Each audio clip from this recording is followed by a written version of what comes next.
is Nick from Lakeville Powerlifting. Purpose I wanted to do this video is to talk about some mistakes that I made when I've been learning the last 5 or 6 years to bench in a bench shirt. I know, a lot of people out there, they bench raw, bench equipped. What we're going to talk about today is just the bench shirt. And I don't claim to be the best bencher in the world, far from it. All I'm here to talk about is the mistakes that I made and the things that I wish someone had told me when I was learning the shirt that would have saved me a lot of pain, a lot of agony. I've looked online on YouTube. There's really not a lot out there for the shirted bencher. The shirted bencher is kind of like an underground sport. There's some big gyms, obviously West Side, and a bunch of places that compete equipped, meaning in a bench shirt, but there's really not a lot of good information out there. There's a couple of good videos, how to put the shirt on, but even those, there's really nothing instructional that tells you actually how to use a shirt. So I started benching in a shirt back in 2010, and it was a lot of trial and error, a lot of missed lifts. I asked a lot of people questions. I tried to, surround myself with people that were better than me and that had benched in the shirt before, because the whole science, just, figuring out how the hell to bench in one of these things and make it better. A lot of people think, just throw the shirt on, boom, and I have 100, 150 pounds on my bench press, maybe more. It's far from that. It's a whole art in its own of how to use a bench shirt. So basically, without further ado, I don't waste any more of your time, I'm going to talk about what I feel are the 15 biggest things that's helped me progress on my bench in the bench shirt that I wish someone had told me sooner or was easier to find. I'm going to put it in clear, simple terms. Not every big bencher out there is going to agree with me on every one of these points, but these are things that I have found common, that when I speak to the biggest lifters, the biggest benchers out there that lift equipped, they all seem to kind of tell me the same things. So take it for what it's worth. Maybe you pick up a few of these items, maybe you're doing all of them, maybe pick up a couple of them and add some pounds to your shirted bench press. And actually some of these actually even apply to raw benching, but we're not talking about raw benching today. We're talking strictly about shirted benching. And with that, item number 1, seat your shirt properly in the armpits. What I mean by that is when you put your shirt on, make sure that thing is seated. It's a two-man operation if the shirt fits you properly. Some people use bags, shirt sleeves, whatever it might be, but when you pull that shirt on and you're swimming across into that shirt, make sure that thing seats far up in your armpits. If the shirt isn't seated, what's going to happen? And it's happened to me. I just learned trial and error. You're going to end up getting handcuffed. When you come off your chest with the bench, you're not going to be able to rotate your elbows out to lock the bench because the shirt is sitting too low and it's going to keep your elbows in. So number 1, make sure the shirt is on properly and seated in the armpits.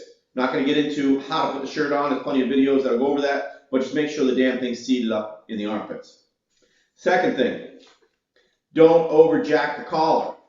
A lot of people, you see these huge benchers, Dave Hoff, all these guys, they got the shirt down here, and, their chest is sticking out. That's all fine and dandy for them. They're benching off these monster collars, and they're doing the weight that allows them to get the shirt down, and they've got many, many years of, shirted benching and a lot more experience than you and me.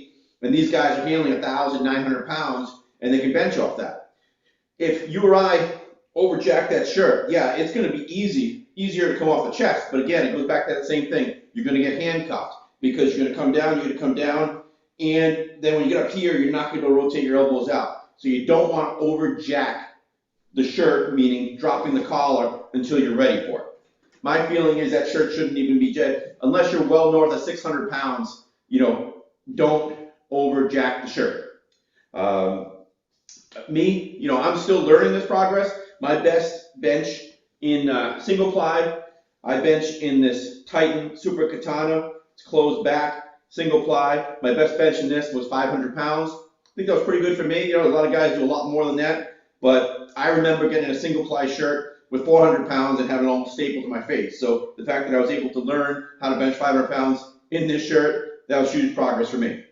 Now I'm in an open back, multiply metal jack shirt. Looks like this, open back. I've actually found these shirts, the multiply ones, aren't going to be as tight, but the material is a lot thicker. It gives you a lot more support. I'm still learning this. I'm in the mid fives right now with this shirt, but I think I can take these north of 600 pounds once I learn to bench even better in that shirt. Mistake I made in this was that last one I talked about, overjacking the shirt. When the collar, my sweet spot right now is about here. I can jack that collar down to here. When I do that, I can't get the elbow rotation, and I end up missing the lift halfway up. Yeah, it springs off my chest, great. But once I get to that mid-transition, I can't get those elbows out to lock the weight because I've overjacked the shirt. Okay. Number 3, head position. This is a touchy subject. You got benchers that are lookers, they come up and lift, and there's benchers that keep their head planted, just like there's benchers with feet out front and feet that are tucked. I happen to be a looker. What do I use the head position for? I'm going to keep my head fully planted back on that bench. Then, in order to get that last inch or two of the touch, I'm going to lift my head at that time, kind of rotate up, try to maintain tightness, and then as soon as I hear that press command, I'm going to throw my head back and snap that lift off my chest. So if you think about it, lifting your head is going to take some of the tension out of the shirt. So you got to be real careful that you don't loosen up if you're a looker. Some of the best benchers aren't lookers. They just stay planted like this. They bring it down, ride the shirt, and then straight up. What works for me, again, just what works for me, I'll stay planted, bring it down, about 1.5 inches off, lift my head, get the touch, and then throw it back and come up and lock out. That's what works for me. It gives me momentum off the chest, kind of like snapping a towel, kind of like a snap. I throw my head down, snaps out, and I get pretty good momentum. Works for me. Again, nobody's told me all this stuff. Nobody's ever made a video that I've found walking you through these things. So hopefully this helps you out a little bit here. All right, next one. This is good raw, equipped, whatever you got here. Load into the bar and take your air before you unrack the weight. So what I mean with that is you get your setup. However your individual setup is, you put your feet on the bench, you slide through, you tuck, you pull through, whatever kind of black magic you work to get your setup. But really load into that bar before you take that hand off with the weight. Before you ever take that hand off with the weight, you load right into that bar. So, which I mean, you're beginning your leg drive, you're pushing all that weight back up on your traps, you are fully locked in. What you don't want to do is take the weight out, then try to get tight and try to get your shoulders the way you want them, and then try and take your air. Some raw lifters, they can take their air after they get the hand off. But when you're using super maximal weight, in other words, over your raw max, you got 550 pounds on that. I found what works for me. I'm going to get in there, get super tight, load into the bar. I'll talk about that again. Load into the bar. So I'm pushing, if there's 550 pounds of weight on that bar, I'm putting 300 pounds of force in there. I'm digging in, get my air, and then when I take the hand off, I'm just bringing it out like this into my lats, which we're going to talk about next. But load into the bar. In other words, start your leg drive before you unrack. So you should just be up at all times on the bench. So your leg drive is beginning and driving you into that bar before the unrack. Not unrack, then try to drive back. Okay. Number 5. This follows up with that. Come out locked and let it settle. Coming out of your handoff. I see a lot of guys, I used to do it, soft elbows. When they come out, they're like this. Well, it's very, very hard to hold the weight. It's tiring to come out there with your elbows bent. Besides, you won't even get a start command if you're in a strict federation, because your elbows got to be locked. But we're not going to, a whole other topic, we're not going about that. But come out locked. Come out like this. Locked. Let your handoff guy lift that weight off. You got 500 pounds on there. He should be lifting 350 pounds of it. You're just coming out about 200. And let that thing come into the lats. Then once that thing's over your chest, let it settle. You might even lose that, half an inch, 3/4 of an inch of your bench stroke. Just come out, let it settle, and begin your bench. Again, ties into the next one. All three of those, this one and the last two are kind of tied together. Take the hand off on your lats.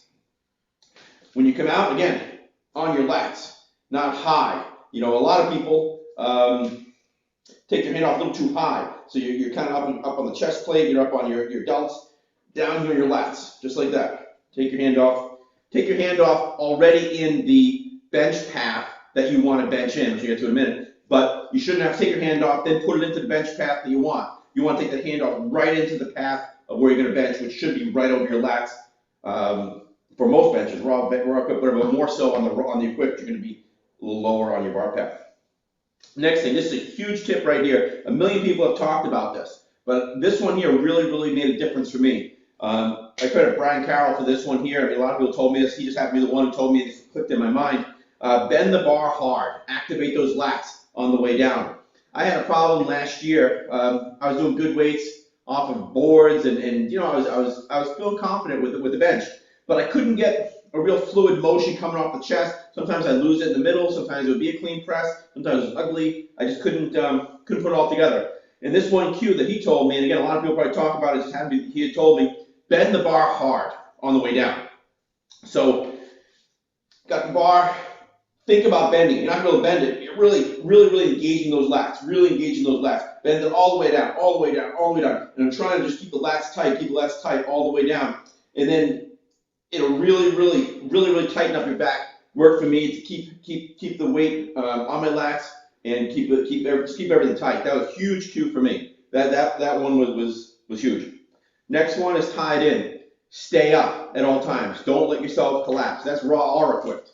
So you come out, you bend the bar, everything's in your right bar path on your lats.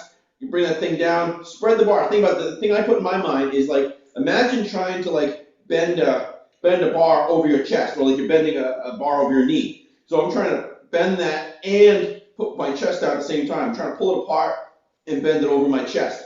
This stuff's extremely important. So you can get by with that stuff not being done on a raw lift, because you can muscle up a raw lift to a certain extent. Whereas when you're working with 150 pounds or more over your raw bench, any little thing goes off. You're not going to be smooth. You're not going to lock out. You're not going to have one fluid motion to lock out, because again, in a competition, you come up one motion. If you reverse it all, no lift. So you've got to be smooth and come up. So I'm thinking, stay up. You've got to keep your chest up at all times. Keep that air, belly up, belly up. So I'm bending the bar over my chest and staying up. Do not let yourself collapse. Even if you're a looker, going back to that tip I gave you, 3 or 4 tips ago. Even if you look, don't let yourself collapse. Do not let yourself collapse. Once you collapse, you're all done. Do not let yourself collapse. All right, next thing. Don't break at the elbows at least too soon. Tell you what I mean by that. Okay, you hear a lot of people talking about bench shirts. Tuck.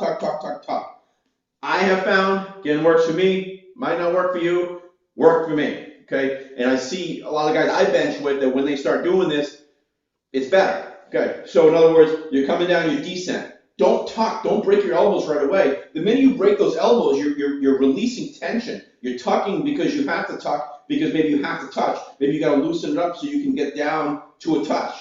But I want to keep my elbows out and unbroken for as long as I can, because that's going to keep the tension on that shirt. I'm out. I'm trying to row it down to my chest, which is actually next step. I'm trying to row it down to my chest, and I don't want to bend until I have to. If I'm bending up here, I just lost all my tightness. I've lost tension from the shirt. I mean, yeah, there are certain super shirts. These guys that are more advanced than me, maybe they got to tuck right away. I'm just telling you what worked for me is don't tuck right away. Don't tuck until you have to tuck.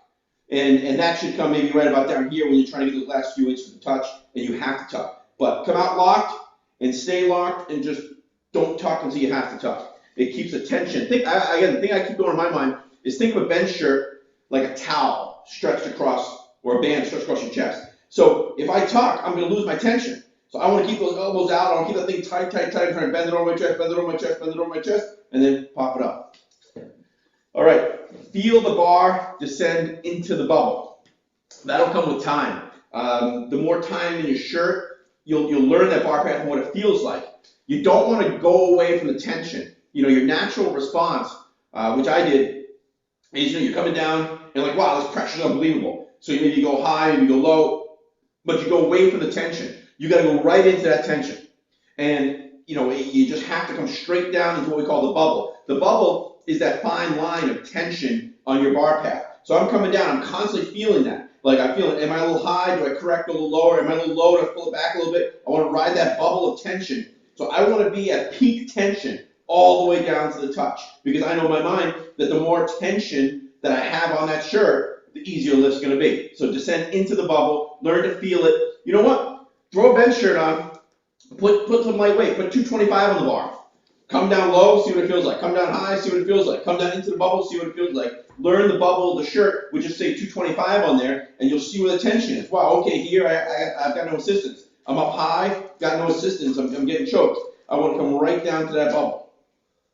All right, number 11, learn to descend faster. This is kind of, we'll call this an advanced move. You know, coming down slow takes a lot of energy. It allows you to, you know, precisely ride that bubble down to touch we're talking about. But the faster you can get down, the better off you are. It's less strain and pressure on your body coming down, but also more rebound. So try to get down there. Don't waste time. Don't confuse that with making a sloppy lift or getting loose or bending, you know, but just try to get down to the touch. Boom, and come up. Try to do it quickly. Do it quickly. Real good bench. I see do that a lot. Henry Thomason. You'll see some of his videos. He's a single-ply bencher. I think 700-800 pounds. You watch his training videos. That guy gets down to touch and up, down to touch and up, and doesn't waste time getting down there. Okay. Number 12. Row it down to your chest. This ties into a bunch of stuff we've been talking about, but basically the bar path I found is rowing it down like this. It's not like a raw bench where you're coming down like this. It's rowing it down to your chest. So using your lats and coming down low. Rolls into number 13, touch lower than you think. Lower than you think. If you're a raw bencher, you're used to touching, you know, maybe here, nipples, maybe a little bit of solar plexus like this. On a quick bencher, for the most part, everyone I've seen, you're touching here, just at or below the solar plexus. On these single-ply katanas, I've found from like handing off and watching my lifters that basically we aim for this IPF emblem. So if you see this sitting on my shirt, my chest about like that, where that IPF is, I'm aiming right there with the bench path. With the metal jack, same thing, I got it here. I'm aiming at least below here, between here and here is where I'm aiming for. And your handoff guy is your coach during training, telling you the bar path, lower, lower, lower, lower, so you dial it in. Number 14, this is a huge one. You know, I thank my friend Nick for this one. Don't become a good board presser. It's very easy to become a good board presser. What do I mean by that? Well, listen, you know, if you work hard at it, hard at the heave and hard at the leverages and everything, if you're only benching, say, 500 pounds in a shirt, you can figure out how to heave 550, 600 off a 2-3 board. Let me just tell you something. A 2 or 3 board, in my eyes, for an intermediate level lifter, which I kind of class myself at that, has absolutely no use. Unless, two things. A, breaking in a shirt, or B, warming up. So like, let's say I'm going to open with a 500-pound bench. You know, I'll take 405 in the shirt, and I wouldn't even use it. I wouldn't even use a board because the board changes your bar path, it changes your dynamic, it changes what you're looking for in the bench. You know, you're anticipating that board, and let me tell you something. It's a fucking light year between a one board and a touch. It is a light year between a one board and a touch. Just because you can put up X amount of weight off of one board certainly does not mean you're going to get a touch. That last inch and a half is huge. So I don't even use a board. My warm up, I'll do 405. I'll take it down as low as I can. Usually probably about a 3 board. Boom, come back up. 455. I will usually take that to a 1 board at the meet. So I'll take that down to a 1, like that, touch my 1 board, go up, and then I'll open with my 500. But when we're in training, touch everything. And even if you're not going to touch, say you're at a lighter weight, stay away from the board if you can. Use an imaginary board. You know, you want to do a 2 board press? Okay, come down to a 2 board and go back up. Otherwise, you find yourself, A, becoming a good board presser, and I haven't yet seen any competition meets for board pressing. So, because you anticipate the board, some guys sink and they heave off the board and they just rock in and go up. It does absolutely no good. It is good for breaking in a shirt. It is good for warm-ups. If you use it properly, otherwise you become a good board presser, then you go for the touch and you absolutely fail. That's just telling you my personal experience on that. So I prefer not to use the boards. So if I'm in a 2 board, I'm going to come down with 2 board, 3 board. You will see, and I do use it as I go into my meet prep. There are a couple of weeks where I'm using I think the highest I go is like a 2 board, 2.5 board, and I'll work my way down 2.5, 2, maybe a 1.5 or a 1. I'll use that in meet prep just to get used to the weight because I've been in a raw cycle now for 10, 15 weeks or so. I haven't handled 500, 600 pounds worth of weight. I've been benching 370, 380. That's what my body has been used to. So I haven't been used to 500 pounds. So I will use the board for that reason. to get my central nervous system, used to getting back under 550 worth of weight. So they are useful for that. But again, as you get close to that meet, you're less than five weeks out. Very, very small board usage. Maybe the meet prep that I follow, what I do is, we'll take our opener to a touch, make that super reliable meet prep. I want to make sure I can touch my opener. Then I'll take maybe my second attempt to a half board, and then maybe my third attempt to a one board, just to minimize my central nervous system. But the 2-3 boards, those are ego boards in my eyes. Ego boards, breaking in boards, or maybe some warm-ups, but I became that way myself.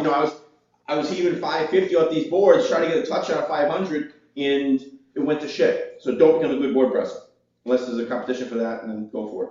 Last one, train reps. Train reps. I'm not talking about 10, 15 rep sets. I'm not talking about that. I'm talking about 2s and 3s. Because if you can bench in a bench shirt for 2 and 3, one's going to be easy. So part of my meet prep in the shirt is I'll take my opener weight. Maybe I'll do that to a one board, but I'll do 3 reps of it. Or maybe I'll do it to a touch. I'll do a double touch. Or maybe I'll do a touch and then a one board. Or maybe then a one board, then a touch. But 2 to 3 reps in the training cycles. Now you're not going to take your third attempt lift for 3 reps. That's not going to happen, or else it's not heavy enough weight, obviously. So, but triple your opener. Triple your opener, put it to a board, something like that. Okay, it's fine. I'll go back into the whole board pressing thing. But I'm throwing low boards, one boards, half boards, that type of shit. But do some reps. Do some reps in that shirt, because if you can't get your opener for 2 touches or 2 half board, one boards, you're not going to get that as a reliable opener. And the same thing with the second attempt. So train reps in the shirt. Nothing more than 3 reps. I'm not going to do 5, 6, 7 reps in a fucking shirt. But don't train singles except if it fits into your meet prep. So a double, an occasional triple. I'll do triples. I'll use the board for that. Triples off of a 1, 1.5, 2 board just to get accustomed to the weight. Nothing like that.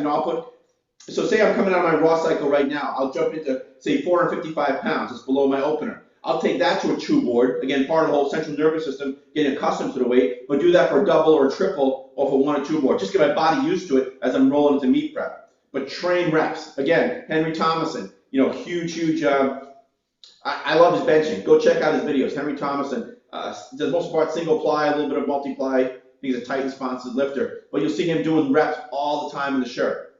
So that being said, again, maybe you grab some good tips out of this video. I hope it helped you out. Again, it's not going to help everybody, but there's not a lot of I've found there's not a lot of good stuff out there for equipped lifters and equipped benchers that answer those questions. It was always trial and error for me, and I remember the first time putting a shirt on. We loaded 385, and that thing almost cut my head off. So anyway, hope this helps you out. I'm Nick from Lakeville Powerlifting. Thanks for tuning in.